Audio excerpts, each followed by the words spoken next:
Donald Trump is one of the most recognized humans on the planet, which is either a testament to the power of personal branding or a sign that we, as a civilization, have made some choices we need to sit with for a while.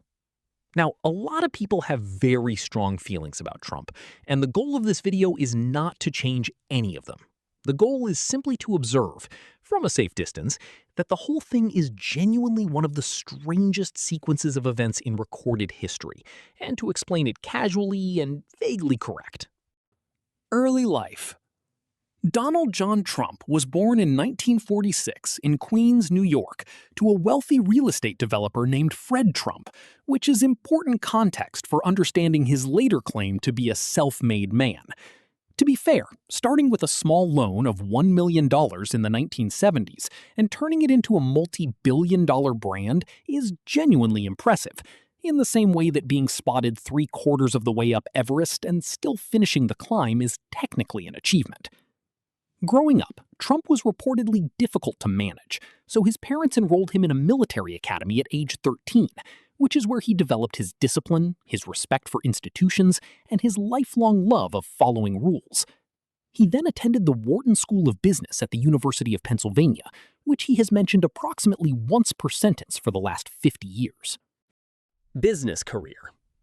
After college, Trump joined his father's real estate company and began developing properties in Manhattan, which went well. Then he branched out into casinos, airlines, a mortgage company, a steak brand sold exclusively at the Sharper Image, a university, and a board game about himself, which went less well. Several of these ventures ended in bankruptcy, which in the business world is generally considered a setback, but Trump reframed this as strategic, which is the same energy as calling a missed flight an opportunity to experience the airport chilies.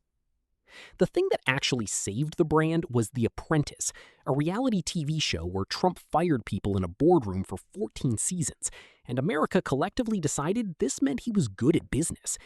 This is arguably the most consequential misunderstanding in television history. Politics. In 2015, Trump came down an escalator in Trump Tower and announced he was running for president, and approximately nobody took this seriously, which in hindsight is the funniest part of the whole story. He then systematically eliminated 16 other Republican candidates, won the general election against every poll and prediction, and became the 45th president of the United States, at which point everyone had to update their model of what was possible. His presidency included a historic tax bill, 3 Supreme Court appointments, a global pandemic, 2 impeachments, and a Twitter account that functioned as the primary communication channel of the executive branch of the most powerful government on Earth, which is a sentence I want you to read again slowly. He was eventually banned from Twitter, which is like being asked to leave a Denny's. It should not feel significant, and yet somehow it did. Post-Presidency. After losing the 2020 election, Trump became the first former president in American history to be criminally indicted, and then used the mugshot for merchandise, which, depending on your perspective, is either deeply troubling or the most on-brand thing that has ever happened. He then ran again in 2024, won again, and became the 47th president, making him only the second person in history to serve non-consecutive terms, the first being Grover Cleveland, who Trump has almost certainly never heard of. The second term arrived with tariffs on essentially every country that has ever appeared on a map, a Department of Government efficiency staffed largely by people who had never worked in government, and a foreign policy approach best described as negotiating a used car sale, except the car is NATO.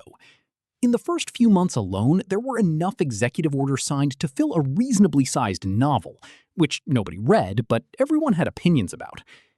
At this point, trying to predict what happens next is essentially the same exercise as trying to fold a fitted sheet. You think you understand the shape of it, you commit to a strategy, and then 20 minutes later, you're on the floor. So whether you think Donald Trump is a genius, a cautionary tale, or compelling evidence that reality is a simulation running low on processing power, one thing is genuinely undeniable. Whatever he is, there has never been anything quite like it, and we are all, whether we like it or not, going to be explaining this to our grandchildren for a very long time. Good luck with that.